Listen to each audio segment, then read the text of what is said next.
Karena saya akan bicara dan berlaku sebagai staf khusus Menteri Pertahanan di video ini. Let's start.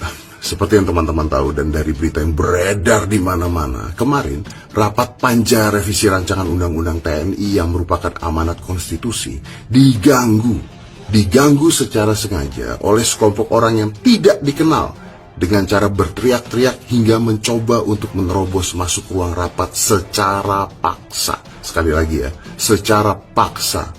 Dan bagi kami, gangguan yang terjadi sudah mengarah pada sebuah tindak kekerasan anarkis.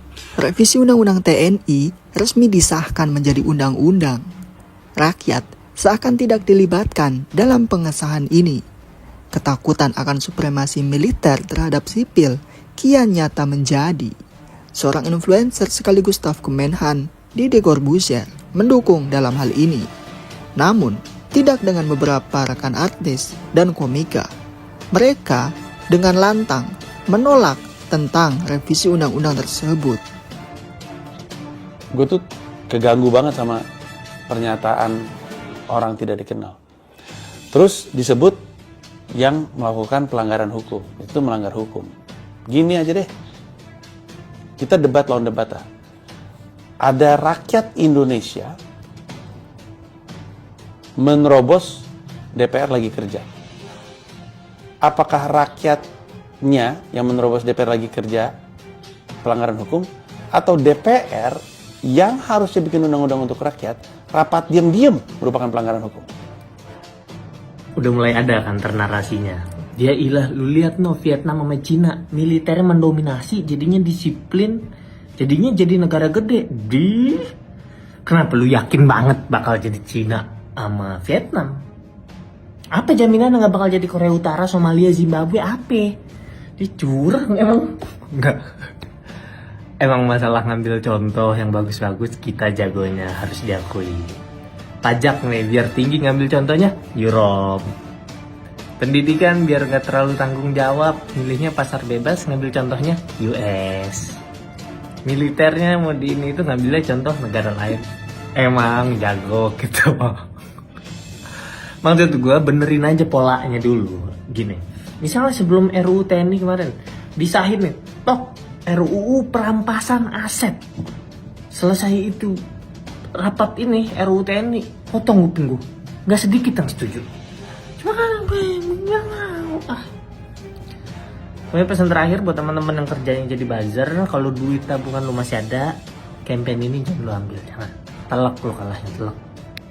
Teruntuk para public figure, influencer, selebriti, semua yang mendapatkan imbalan untuk mendukung pasangan 02 di Pilpres kemarin, gue cuma mau nanya satu hal.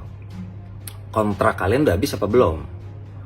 Kalau misalnya kontraknya udah habis, ya bisa kali tipis-tipis ya kan, repost, retweet. Ini kan keadaan lagi genting nih.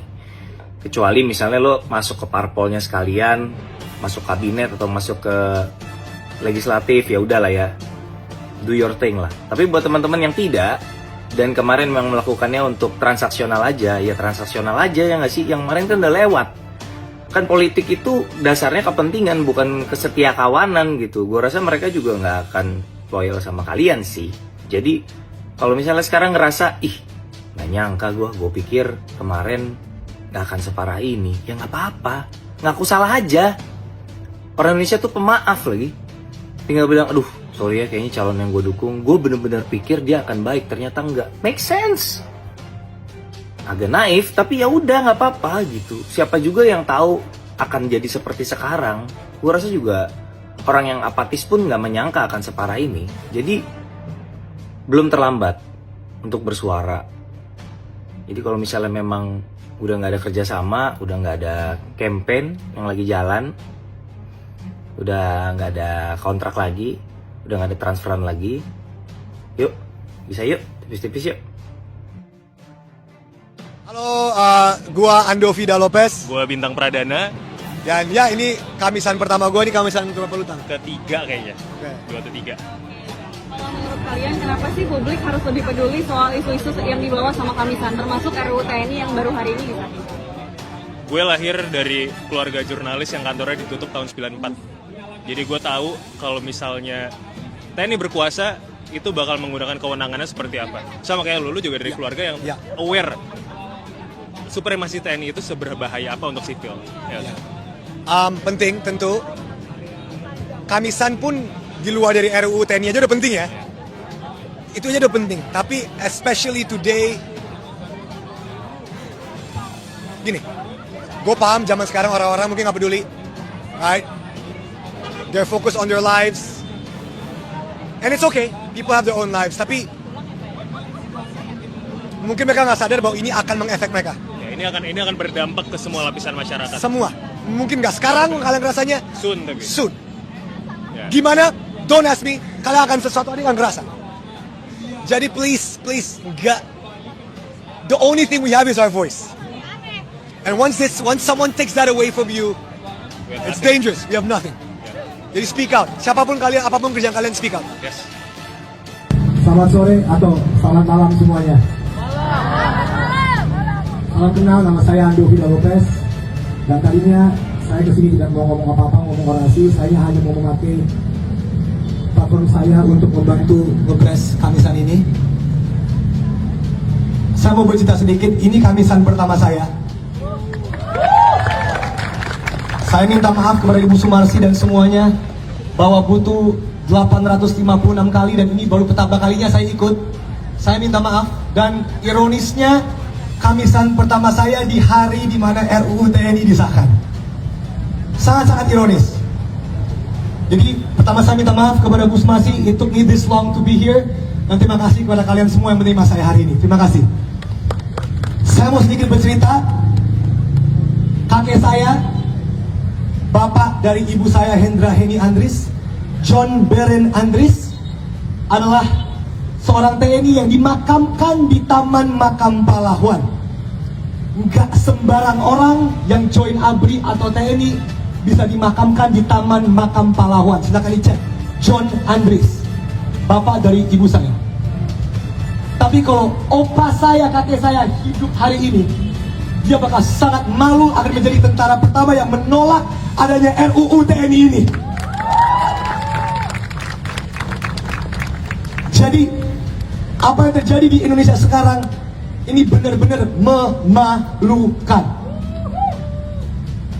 Kedua, saya harus memberi apresiasi yang sebesar-besar kepada bapak saya.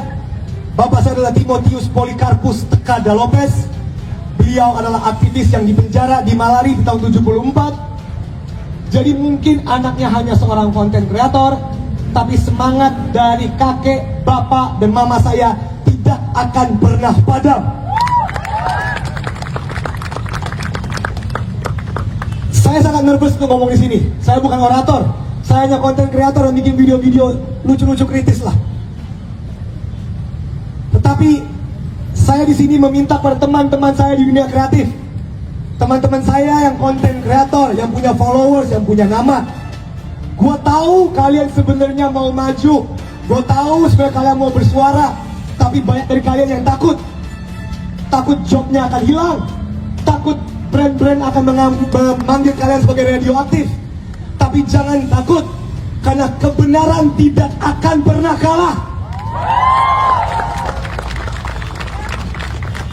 Gua untuk ngomong di sini pasti akan dikomplain sama manajer gua. Andovi, lu ngapain ngomong di aksi Kamisan? Nanti brand-brand akan aduh Andovi kenapa? Tapi you know what? This is the price that I have to pay untuk Indonesia. Sekarang saya mau bicara sedikit tentang RUU TNI. Ini kayak toxic relationship yang paling toxic yang pernah gua alamin. Nggak pernah gue di gaslight segede ini. Gue pingin tahu draft RUU TNI-nya kemana aja. Gue nggak tahu di mana draftnya. Dibilangnya gue salah baca, hoax, lu nggak paham, dapat PDF dari WhatsApp grup 123. Jadi yang mana? Yang mana draftnya? That's how fucked up this country is.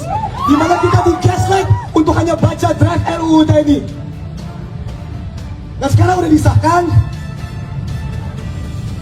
Semua teman-teman gue nanya, jadi sekarang apa guys? Apa Andovi? Apa Jovia? Kakak gue apa?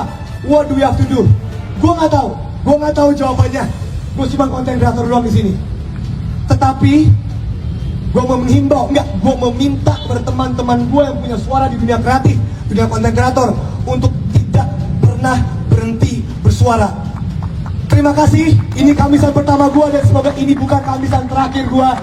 Kusumasi saya minta maaf, semangat terus, hidup Indonesia, lawan. Terima kasih banyak.